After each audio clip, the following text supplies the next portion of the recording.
જૂનાગઢના ગિરનાર અંબાજી મંદિરનો વાયરલ વિડીયોનો મામલે ઘટનાની જવાબદારી છે તે પ્રાંત અધિકારીને સોંપાઈ. ઘટના સ્થળે પહોંચી પ્રાંત અધિકારીએ તપાસ છે તે હાથ ધરી. મંદિરમાં જરૂરી વ્યવસ્થા સુધારવા સૂચનાઓ છે તે આપવામાં આવી. પૂજારીને પગાર આપતા હોવાનો બોર્ડે કરી સ્પષ્ટતા.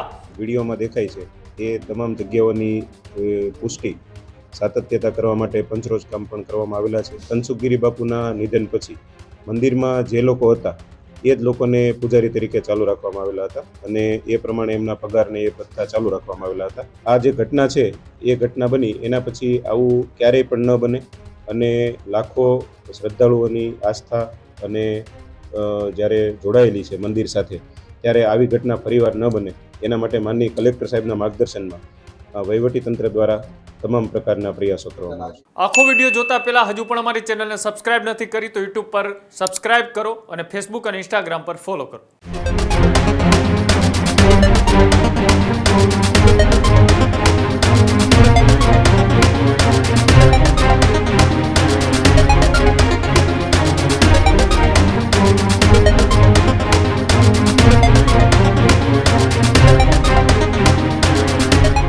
જૂનાગઢના ગિરનાર અંબાજી મંદિરનો વાયરલ વિડીયોનો મામલે ઘટનાની જવાબદારી છે તે પ્રાંત અધિકારીને સોંપાઈ. સાથે જ પ્રાંત અધિકારી ચરણસિંહ ગોહિલ અંબાજી મંદિર ખાતે પહોંચ્યા. ઘટના સ્થળે પહોંચી પ્રાંત અધિકારીએ તપાસ છે તે હાથ ધરી.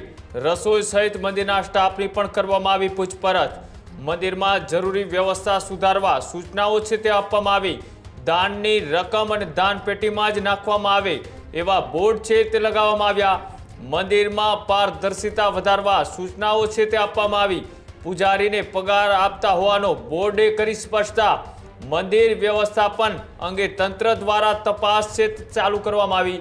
જે અંબાજી મંદિરની અંદર ખૂબ વાયરલ વિડીયો થયો હતો કે જેમાં એ માંસ મટન ખાતા જોવા મળી રહ્યા હતા અને સાથે જ એ મંદિરની દાન પેટીમાંથી પૈસાની ચોરી કરતા પણ સીસીટીવી છે તે સામે આવ્યા હતા. અને આખી ઘટના બાદ એ વિવાદ છે તે સર્જાયો હતો અને વિવાદ બાદ પ્રાંત અધિકારી ચરણસિંહ ગોહિલ કે જેઓ અંબાજી મંદિર ખાતે પહોંચ્યા હતા અને ઘટનાની તપાસની જવાબદારી પ્રાંત તંત્રને સોંપવામાં આવી છે અને તેના જ કારણે જરૂરી તપાસ કરી અને સૂચનાઓ આપવામાં આવી છે. અને આ જે આખી ઘટના બની છે તેને લઈને સ્પષ્ટતા કરતા શું કહ્યું આવો તે પણ જોઈએ.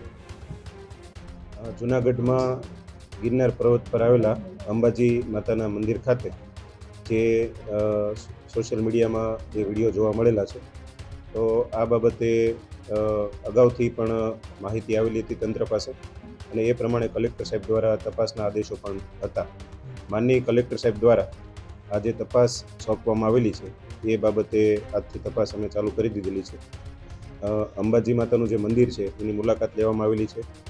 આ પરિસરમાં જે પણ જગ્યાઓ વિડીયોમાં દેખાય છે એ તમામ જગ્યાઓની પુષ્ટિ સાતત્યતા કરવા માટે પંચરોજ કામ પણ કરવામાં આવેલા છે. તેના આધારે નક્કી થશે કે આ ખરેખર એ જ જગ્યાના વિડીયો છે કે આ જે વિડીયો છે એમાં કેટલી સાતત્યતા છે. આ ઉપરાંત જે મંદિર સાથે સીધી રીતે સંકળાયેલા વ્યક્તિઓ છે એ તમામના પણ આ તપાસમાં નિવેદનો લેવાશે અને જે મંદિર આ ઘટના બનેલી છે તો આ ઘટના બાબતે જે કોઈ હકીકતો હશે તપાસના અંતે આ તમામ હકીકતો છે એનો રિપોર્ટ બનાવવામાં આવશે અને આ રિપોર્ટ છે એ માનનીય કલેક્ટર સાહેબને સબમિટ કરવામાં આવશે.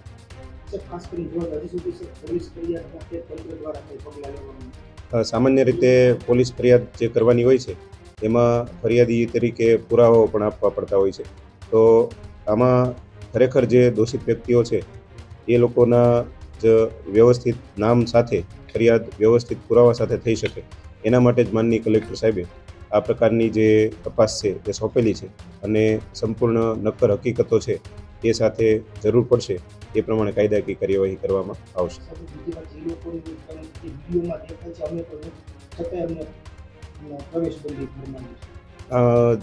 જેટલા પણ લોકો મંદિર સાથે સીધી રીતે સંકળાયેલા છે એ તમામના નિવેદન લેવામાં આવશે અને આ ઘટના સાથે સીધો કે આડકતરી રીતે કોઈ પણ પ્રકારનો સંબંધ છે કે નહીં એ આ તપાસ પૂરી થાય એના પછી જ તે આ હકીકત આવશે અને એ હકીકત પ્રમાણે આગળની કાર્યવાહી કરવામાં આવશે. ખાસ કરીને કેટલા પૂજારીઓ હતા અને જે લિસ્ટ મળે છે 26 ને 11 માંથી સાચી શું? સામાન્ય રીતે મંદિરનો જે રૂટીન ઓર્ડર ન કરવાય એના માટે જે તે સમયે વહીવટદાર મામલતદાર શ્રી છે એમના દ્વારા તનસુખગીરી બાપુના નિધન પછી મંદિરમાં જે લોકો હતા એ જ લોકોને પૂજારી તરીકે ચાલુ રાખવામાં આવેલા હતા અને એ પ્રમાણે એમના પગારને એ ભથ્થા ચાલુ રાખવામાં આવેલા હતા.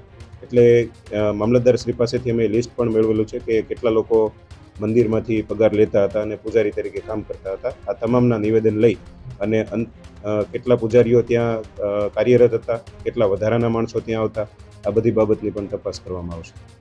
ખાસ કરીને હિન્દુ શાસ્ત્રમાં મંદિરમાં જે પૂજારી છે એનો અર્થ છે બ્રાહ્મણો અથવા અધિક બાબત હોય છે, તેમ છતાં પણ આ લોકોને શા માટે જે અન્ય જ્ઞાતિના પૂજારી તરીકે મેં આપને કહ્યું એમ કે જૂના સમયમાં તનસુખગીરી બાપુ દ્વારા જે વ્યવસ્થા હતી મંદિરમાં, આ વ્યવસ્થા અને પૂજા વિધિ અને રૂટીન ઓર્ડર ન કરવાય એના માટે જે રીતે હતું એ જ રીતે મામલતદાર દ્વારા આ વસ્તુ ચાલુ હતી.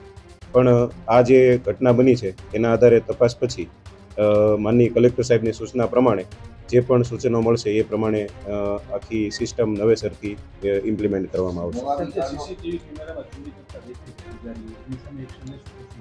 આ જે વિડીયો છે એમાં જે બાબતો દેખાઈ રહી છે એમાં જે વ્યક્તિઓ દેખાય છે એમનું આઈડેન્ટિફિકેશન થયું છે, એ પ્રમાણે એમને બોલાવેલા છે અને એની પાછળનો શું આશય હતો આ બાબતે અમે પૂછપરછ કરી અને આગળની જે બાબત છે એનો રિપોર્ટ માનનીય કલેક્ટર સાહેબને સોંપીશું. નવાબીકાનો 45 તોલાથી વધુનો જે એક અજવાળી હાર હતો, અન્ય સોના ચાંદીના દાગીના હાલ કોના હસ્તક છે? તંત્ર કે લોકો?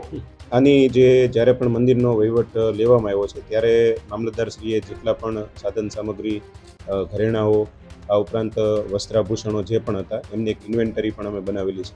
આ ઇન્વેન્ટરી છે એ મામલતદાર પાસેથી અમે મંગાવેલી છે. આજના દિવસમાં એ પણ મળી જશે અને એ બાબતે પણ ખરાઈ કરવામાં આવશે. આ સમગ્ર મામલે હવે કોઈ ફેરફાર થશે વિચાર કરો છો?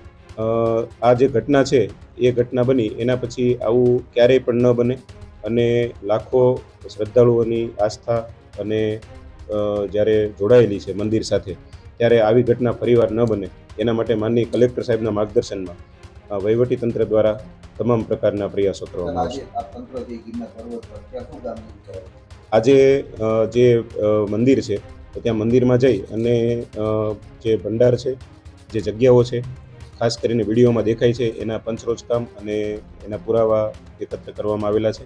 આ ઉપરાંત મંદિરમાં આગામી સમયમાં શું ફેરફાર કરી શકાય, કેટલા ભાગો દૂર કરી શકાય, આ બાબતે પણ માનનીય કલેક્ટર સાહેબની સૂચના છે અને મંદિરનું નવીનીકરણ ખાસ કરીને હાથ ધરાય એ માટે પણ થોડું નિરીક્ષણ કરવા માટે કલેક્ટર સાહેબની સૂચના હતી. તો આ પ્રમાણેનો પણ એક રિપોર્ટ બનાવી અને સાહેબને સબમિટ કરવામાં આવશે. મહંતની નિમણૂક બાબતે જે દાવેદારી હતી એની વાત અને અત્યારે જે ઘટના બની છે આ બંને અલગ અલગ બાબતો છે. આનાથી મહંતની જે નિમણૂકની પ્રક્રિયા છે એને કોઈ એવો અવરોધ આવતો નથી. આ જ પ્રકારની તમામ અપડેટ જોવા માટે ન્યૂઝરૂમ ગુજરાતને લાઇક, શેર અને સબસ્ક્રાઇબ કરવાનું ભૂલતા નહીં.